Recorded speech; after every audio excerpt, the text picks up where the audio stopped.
নমস্কার। আজকে আমার কালিম্পং ভ্রমণের দ্বিতীয় পর্বে আপনাদের সকলকে স্বাগত জানাই। আমি আগের ভিডিওটি অনেকটা লম্বা হয়ে যাওয়ার জন্য ভিডিওটিকে দুটো পার্টে করে দিয়েছি। দেখুন, আমাদের লাস্ট আগের এপিসোডে বুদ্ধ পার্ক নিয়ে যাওয়া হয়েছিল। তারপরে সেখান থেকে আমাদেরকে নিয়ে যাওয়া হয় সায়েন্স সেন্টার বলে একটি জায়গাতে। এই সায়েন্স সেন্টারে প্রবেশ করার সঙ্গে সঙ্গে আপনি চারিপাশে প্রচুর ফুলের গাছ এবং বিভিন্ন বিজ্ঞানসম্মতভাবে তৈরি করা ছোটদের খেলার জন্য প্রচুর খেলনা জাতীয় জিনিস দেখতে পাবেন এবং তার সম্পর্কে সমস্ত তথ্য একটি বোর্ডের মধ্যে দেওয়া রয়েছে প্রত্যেকটি জায়গাতে। সেটি পড়লে আপনি জানতে পারবেন যে তার মধ্যে দিয়ে কিভাবে অ্যাক্টিভিটিটা হবে। যত ধীরে ধীরে এগিয়ে যাবেন সামনের দিকে কিছুটা এগুলো দেখতে পাবেন একটা উঁচু জায়গা রয়েছে এবং সেখান থেকে প্যারাগ্লাইডিংয়েরও ব্যবস্থা রাখা হয়েছে। যদি আপনারা কেউ প্যারাগ্লাইডিং করতে চান সেক্ষেত্রে তারও ব্যবস্থা এখানে আছে। যদিও প্যারাগ্লাইডিংয়ে আমি বিশেষ উৎসাহী ছিলাম না, কারণ এটি ট্রেনিং নেওয়ার পরেই করাটা ঠিক।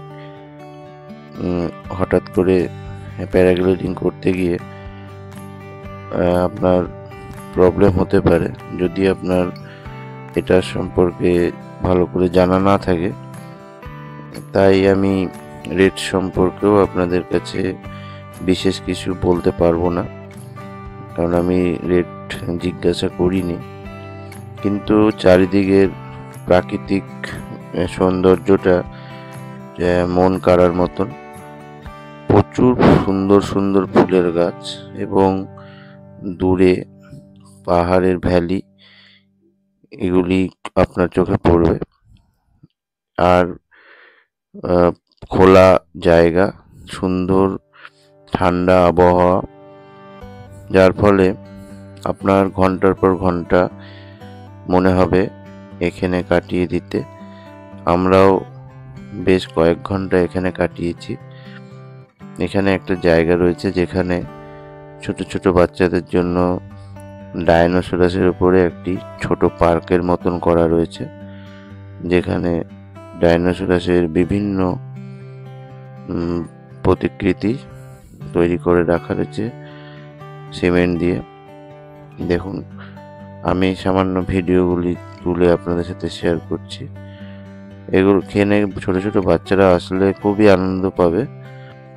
খুব সুন্দর, এবং প্রতিটি ডাইনোসরাসের কি নাম সেগুলি বোর্ডের মধ্যে সামনে দিয়ে রাখা আছে যাতে বুঝতে সুবিধা হয়।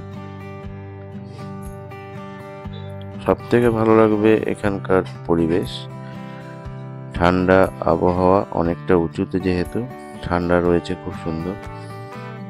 এবং চারিদিকে নীল আকাশ, তার নিচে দূরে সবুজ সবুজ পাহাড়। মনে হবে যেন বসে চুপচাপ শুধু সেগুলোই আপনি দেখতে থাকবেন।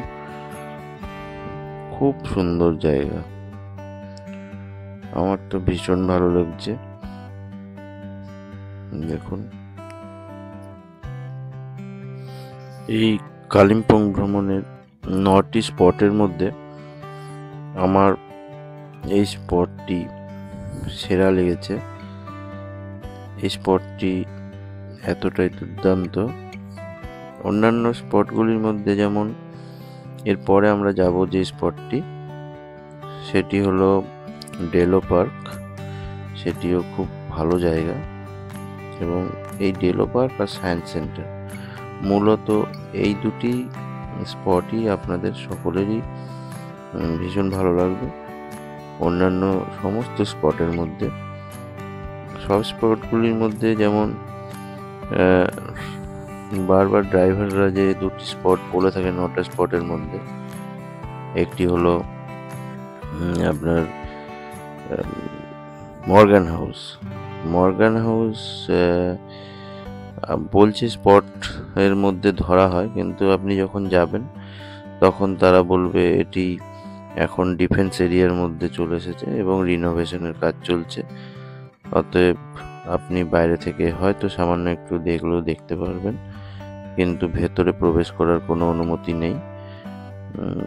কারণ যারা এখানে বুকিং করে আসে তারাই মর্গান হাউসে থাকতে পারে, বাইরের ট্যুরিস্টরা ভেতরে অ্যালাউ হয় না।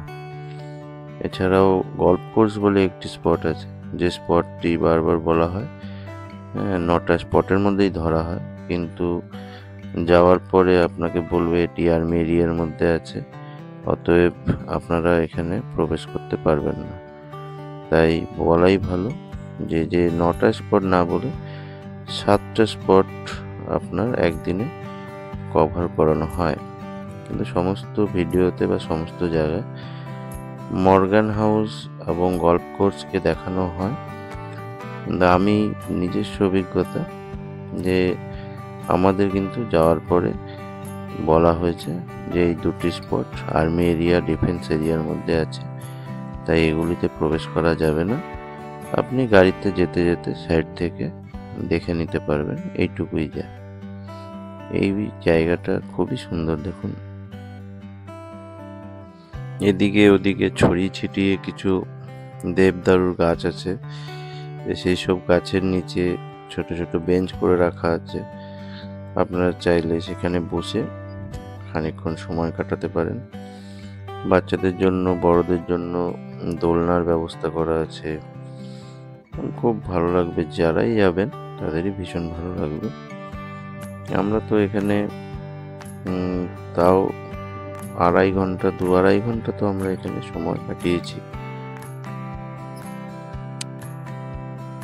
তবে কালিম্পং ভ্রমণের ক্ষেত্রে যদি আপনাদের হাতে সময় থাকে তাহলে আপনারা আর একটা দিন একটু বাইরে আপনাদেরকে নিয়ে যেতে চাইবে, যেমন ধরুন ঋষভ, লাভা, লোলেগাঁও, আর আপনার একদিকে আছে কোলাখাম, ছাঙ্গে ফলস, এগুলো একটু ডিস্টেন্সে হয়, তাই একদিনে কভার করাটা একটু প্রবলেম হতে পারে। তাই যদি হাতে সময় থাকে সেক্ষেত্রে আরেকটা দিন যদি আপনারা সাইট সিনের জন্য রাখেন তাহলে সেক্ষেত্রে এইগুলি কভার করা যাবে। আমাদের যেমন একদিন এই 9টা স্পট ঘোরানোর জন্য বলা হয়েছিল 2000 টাকা, এবং যদি আরেক দিন আমরা পরের দিন নিতাম সেক্ষেত্রে আমাকে বলা হয়েছিল যে আরও 2500 টাকা দিতে হবে, তাহলে কোলাখাম, ছাঙ্গে ফলস, এদিকে লাভা, ঋষভ, এগুলো সমস্তই ঘুরিয়ে দেবে। এটি কালিম্পং সায়েন্স সেন্টার। এর ভেতরে আপনারা যখন প্রবেশ করবেন দেখতে পারবেন অনেক ধরনের সায়েন্সের বিভিন্ন মডেল রয়েছে, সেগুলি খুবই সুন্দর। এই দেখুন একটি দোকান রয়েছে যেখানে হ্যান্ডিক্রাফটের বিভিন্ন জিনিস, হ্যান্ডক্রাফট যেগুলো হয় সেসব এরা বিক্রি করছে এখানে, আপনারা চাইলে এখান থেকে কিনতে পারেন। জলের বোতল, কোল্ড ড্রিঙ্কস, স্ন্যাক্স এই ধরনের রয়েছে ওখান থেকে আপনারা নিয়ে নিতে পারবেন। আর ভেতরে যাওয়ার পরে 3D শো পাবেন, আরও অনেক ধরনের মডেল যেগুলো সায়েন্টিফিক্যালি করা সেইগুলো দেখতে পাবেন। এই আমরা চলে আসলাম এরপরে ডেলো পার্কে। আমি পথের ভিডিওগুলি সেইভাবে দিইনি।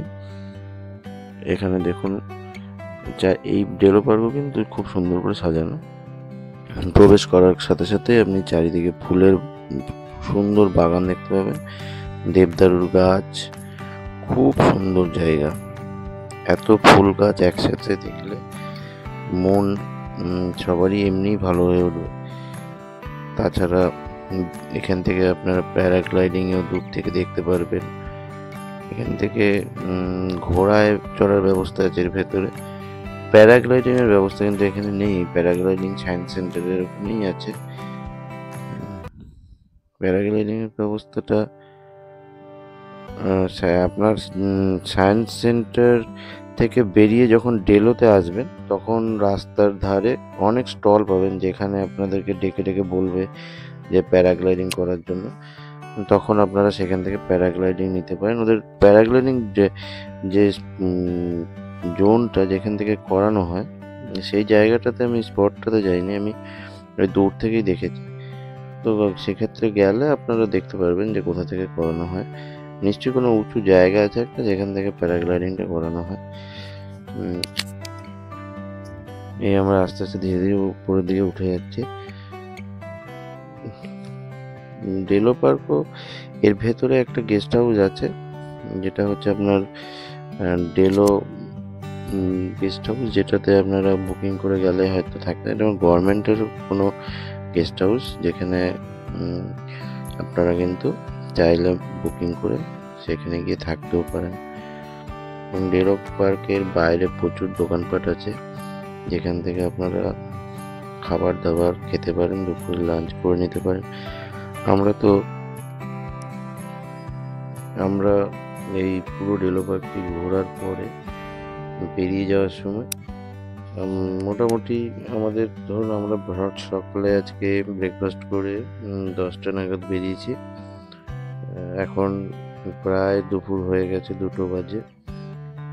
তো আমরা এখান থেকে বেরিয়ে এই ডেলোরই বাইরে অনেক দোকান যেগুলি আছে খাবারের দোকান, সেখান থেকে লাঞ্চ করে আমরা নেক্সট স্পটে যাব, সেরকমই পরিকল্পনা আছে। এই গাছটি দেখুন পেজে ডেলো গেস্ট হাউস, আপনাদের বলছিলাম গেস্ট হাউসটি এইটি, এখানে আপনারা থাকতে পারেন। দেখুন ডেলো টুরিস্ট লজ, এখানে আপনারা কিন্তু বুকিং করে আসতে পারবেন। এসব জায়গাতে নর্মালি আসা মানে প্রাকৃতিক সৌন্দর্য দেখার জন্য। আমরা প্রাকৃতিক সৌন্দর্য দেখার জন্য এসব জায়গায়, এবং ওয়েদার এখানকার যে ঠান্ডা আবহাওয়া, সেটাকে উপভোগ করাটা মূল উদ্দেশ্য। এখানে সময় কাটানো, খানিকক্ষণ আত্মীয় পরিজন, বন্ধু বান্ধব বা আপনার নিজস্ব ফ্যামিলিকে নিয়ে কিছুটা সময় কাটাতে পারলে মনে হবে যে ভালো লাগবে আপনার। দেখুন সাইডে প্রচুর বড় খাই, একটা রেলিং দিয়ে রাখা আছে, দূরে নদীতে হালকা বোঝা যাচ্ছে, খুব সুন্দর দৃশ্য।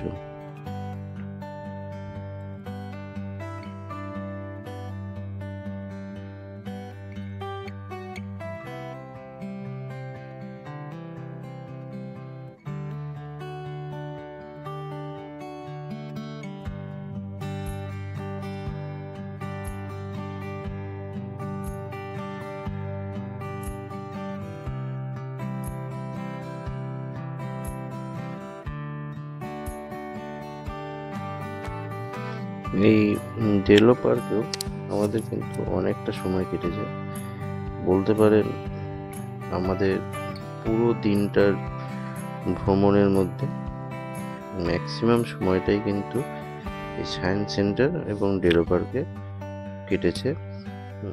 কারণ জায়গাগুলি অনেকটা বড়, ঘুরতে সময় লাগে, এবং ঢুকলে আপনার মনে হবে বেরোতে ইচ্ছে করবে না। হ্যাঁ, আর বলে রাখা দরকার যে আপনি যখন সায়েন্স সেন্টারে যাবেন তখন আপনাদের গাড়ির জন্য 50 টাকা এবং মাথা পিছু 20 টাকা করে একটা এন্ট্রি ফিসের ব্যবস্থা আছে।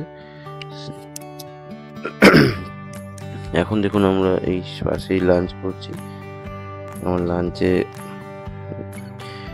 আমি নিয়েছিলাম ভেজ থুকপা এবং আমার মেয়ে চিকেন মোমো, আমার ওয়াইফ একটি রাইসের মিল নিয়েছিল, চিকেন রাইস।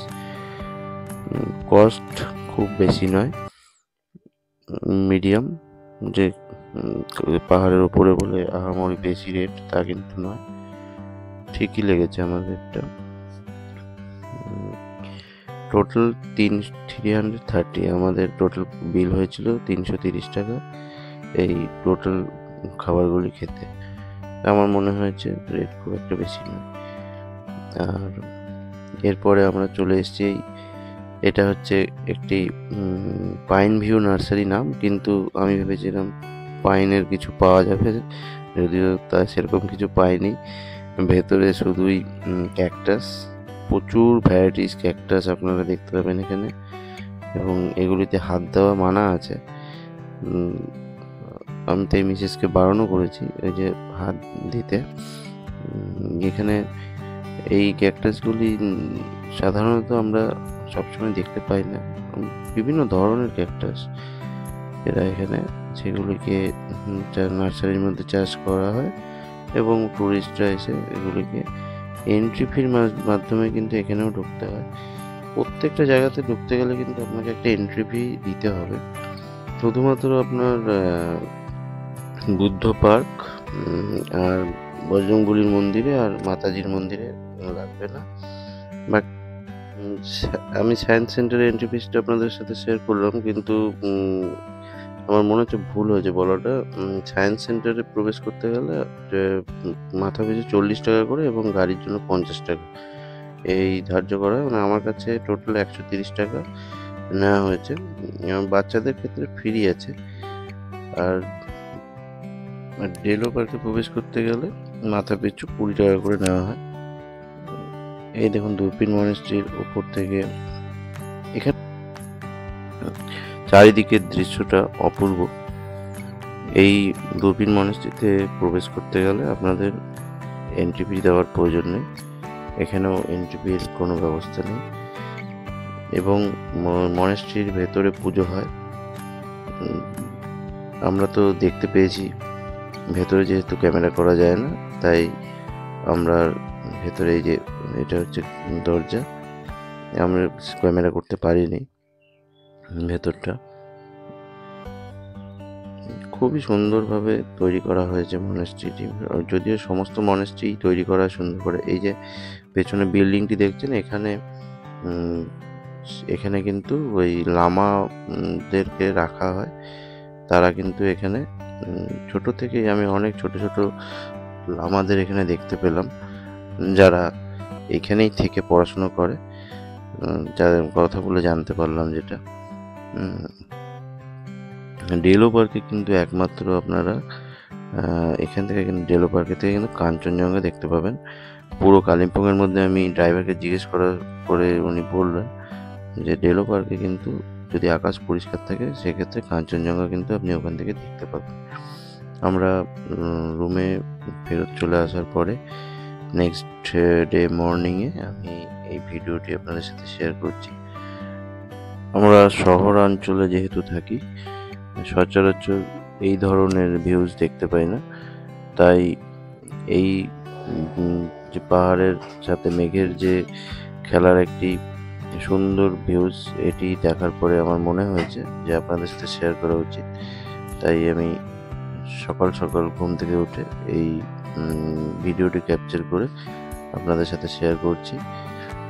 মেঘের যে খেলা, এটা কিন্তু এখানে না আসলে বোঝা যাবে না।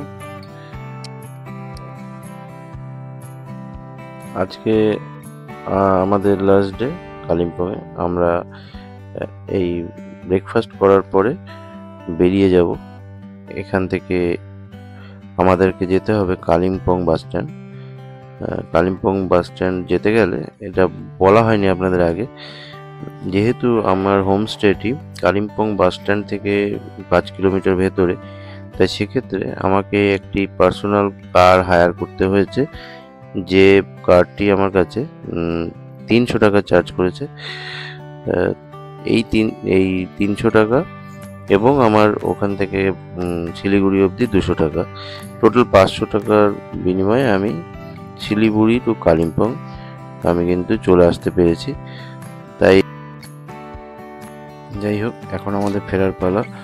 সাইডে তিস্তা নদীকে দেখতে দেখতে আমরা শিলিগুড়ির দিকে এগিয়ে চলেছি। তবে মনটা ভীষণ খারাপ হয়ে গেছে, কারণ পাহাড়ের থেকে ফেরার সময় কিন্তু আমাদের মনটা খুবই খারাপ হয়ে যায়। ভিডিওটি দেখার জন্য আপনাদের সকলকে অসংখ্য ধন্যবাদ।